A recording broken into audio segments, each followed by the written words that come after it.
welcome back to my table. I have Winnie with me here again to say hello. I want to welcome you back if you've been here before. If you haven't, welcome. Don't forget to hit that subscribe button and join the table family. Today I am going to be making what I call a laugh box, and I will explain that when I make the craft, and also a floral arrangement to go along with that for some bright, sunshiny cheerfulness during these times where we are still trying to get out of quarantine and be able to go out and do things. So stick with me and we will make these two treasures, and let's get to creating. For the first craft idea, I literally took an empty tissue box. I chose to use the square cube style box. You could use it with either the long rectangular box or this one, choice is yours.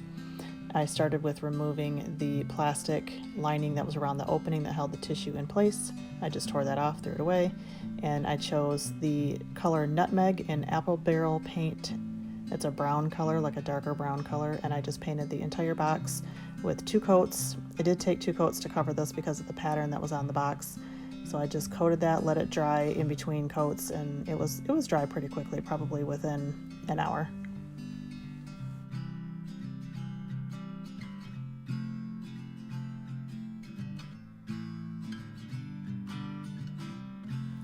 And then I took a shirt that my daughter no longer wore. I believe it actually had a stain on it, and so I took that lace, kind of an ivory colored lace shirt, and I cut the sleeve off of that right at the shoulder, right where it meets the bodice of the shirt.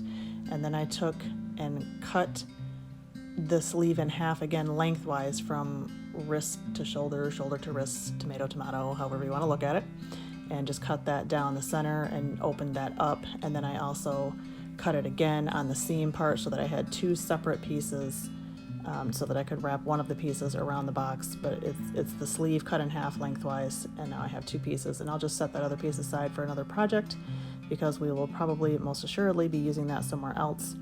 So I just set that aside, and you do have to kind of be careful with cutting this because the scissors want to poke through the lace. So you just have to go slow and be careful when you cut the sleeve in half lengthwise. I just took and wrapped the sleeve around the box to measure the length of it, and I did end up having to cut off some of it because we don't want so much overlay that you can't see through the lace, because you want to be able to see through the lace and see the brown underneath. So I did just kind of measure that out and snip off the excess of what I didn't need, and I did set that aside. We might use that for something else as well. Never throw any scraps away unless they are completely unusable.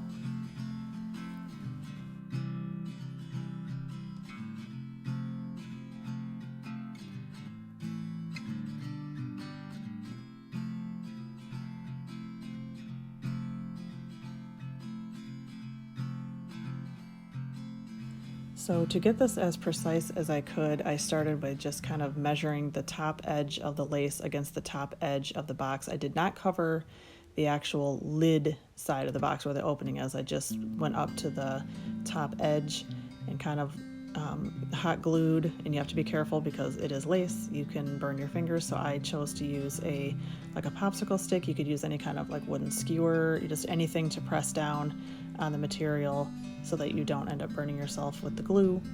I just set that in place, glued the edge. I just glued that whole first edge down to work with so it was easier to work with. And I just went around and measured and kept the lace running along that top edge all the way around all 4 sides of the box. And really the only other place I had to hot glue it as far as around the sides of it was when I finished. And I just glued that edge down, and I just kind of adjusted because the lace will still kind of hug the box even though it's not glued. So I just kind of adjusted where I needed to, measuring where that edge of the lace was at the edge of the box, making sure that it was the same all the way around. And then I just took the excess that was on the bottom and kind of folded it, and tucked the corners in, and almost like an envelope style, and just glued the bottom edges down to the box as well. You could cut those off, but I just found it easier just to go ahead and glue them down, and the box sits fine. It doesn't wobble or anything like that.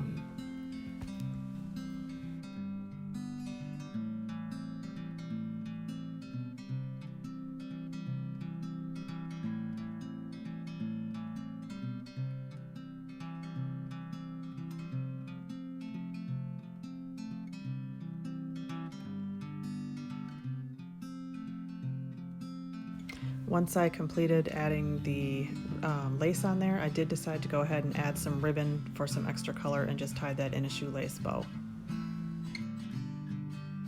So what my idea was for the purpose of this box was to create what I'm calling a laugh box.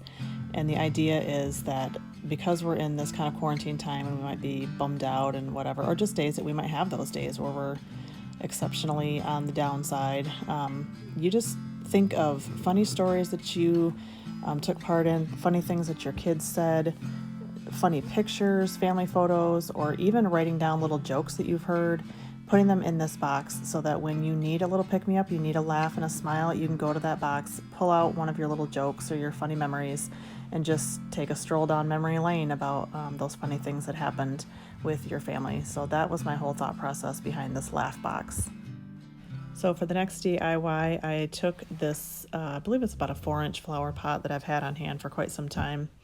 And I did get some new Mod Podge that I ordered, so we'll see if it might have some redeeming qualities. It did pretty good with this project, but I also had some white, they're like lunch bags, paper bags that had red polka dots. I've had these for quite a while.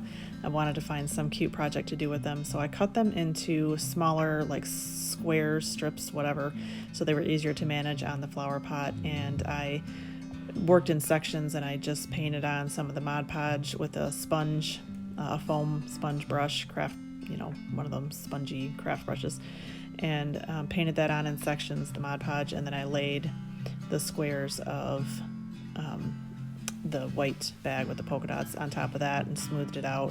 And I just did that in sections all the way around the whole flower pot, lining up the edge of the pieces of paper with the bottom edge of the flower pot, and that helped to keep it straight. And I did have to overlap a couple spots and things like that, but it worked out pretty good to just smooth it all on there with my fingers and the brush. And then I went back over it when it was dry from the first layer and put another layer of Mod Podge over top to seal it all down and get all the edges nice and smoothed out onto the flower pot.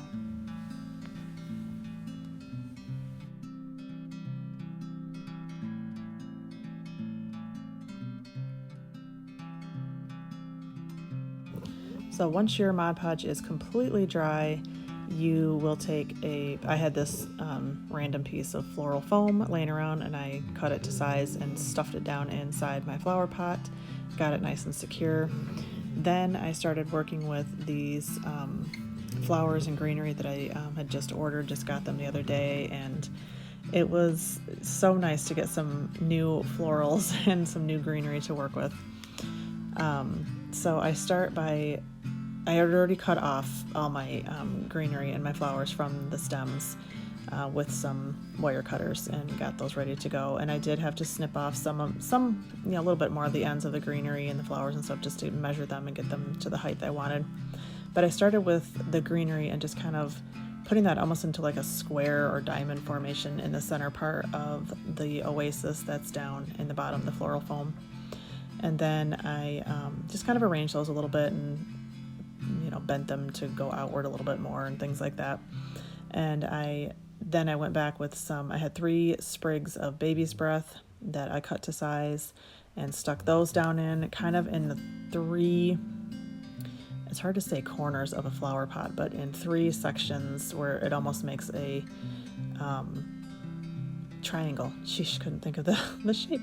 A triangle kind of on like 3 corners of that, where I had the baby's breath, the white baby's breath, and then I chose to go back in with these other ones that I ordered that are little tiny pink rosebuds that I thought were so cute, and they look so nice with the baby's breath and the greenery. I just so fell in love with the way this looked with the polka dots, and it's so summery and so fresh, and kind of a throwback a little bit. It reminds me of something that might have been done maybe back in the 50s or something. I don't know, I think it's the polka dots is what does that for me.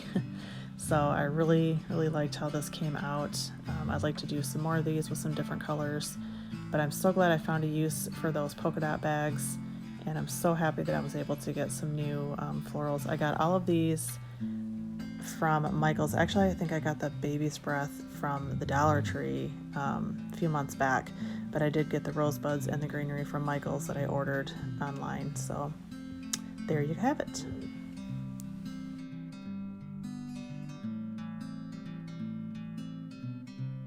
And here is the two projects completed down on my back sun porch because I love the way they look together.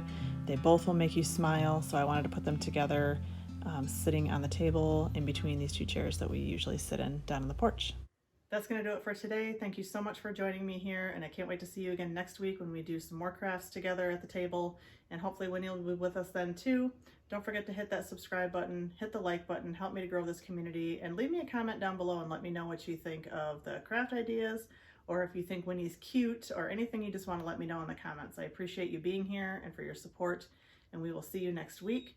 And don't forget that no matter how many things we create, there is only one creator. See you next week.